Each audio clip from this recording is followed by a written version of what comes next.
দাঁড়িয়েছেন? আসসালামু আলাইকুম। আসলে বলতেও লজ্জা লাগে যে বর্তমানে বিশ্বে কোনো দেশে আপনার পোস্ট গ্র্যাজুয়েট ট্রেনি, আমরা কিন্তু ইন্টার্ন ডক্টর না, আমরা এখানে পোস্ট গ্র্যাজুয়েট ট্রেনি, আমরা এখানে সবাই ডিগ্রিপ্রাপ্ত। তো রাস্তায় ডক্টররা নেমে এভাবে রোদের মধ্যে পুড়ে আন্দোলন করে কিনা আই হ্যাভ নো আইডিয়া। তো আমাদের এখানে নামার উদ্দেশ্য একটাই, দেখেন বর্তমানে দ্রব্যমূল্যের যে ঊর্ধ্বগতি এবং বাজারের যে অবস্থা, আমাদের নিজেদের সংসার চালানোই দেয়, নিজেদের চালাই দেয়, সেখানে আমরা রাষ্ট্রকে কীভাবে সার্ভিস দিব। এখানে ডক্টরদেরকে 25,000 30,000 ভাতা যেটা সেটা দিচ্ছে।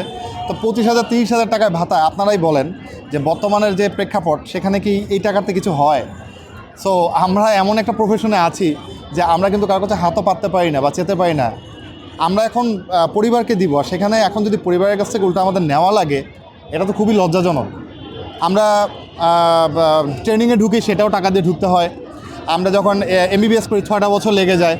6টা বছর লাগার পরে কারো যদি কেউ যদি ডিফল্টার হয়ে যায়, তবে সেক্ষেত্রে দেখা যায় যে এই 6 বছরটা 8 বছর 9 বছর 10 বছরও লাগে। তো আমরা আমাদের জীবনের একটা স্পেসিফিক মোমেন্টটা আমরা কিন্তু পার করি এই এমবিবিএস পড়তে পড়তে। এমবিবিএস পড়ার পরে যখন ট্রেনিংয়ে যাই, সেখানেও আমাদের টাকা দিয়ে ঢুকতে হয়। তো আমরা কি ডাক্তারি পেশায় এসে ভুল করলাম? আমরা যদি টাকা শুধু দিতেই থাকি তাহলে পরিবারকে আমরা কখন দিব?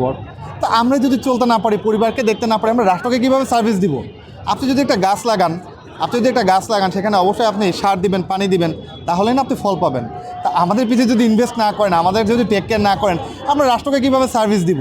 আর আমরা এই কারণে এখন দেখা যাচ্ছে বর্তমানে সামান্য অসুবিধা হলেই আমাদের রোগীগুলো কিন্তু পার্শ্ববর্তী দেশে চলে যাচ্ছে।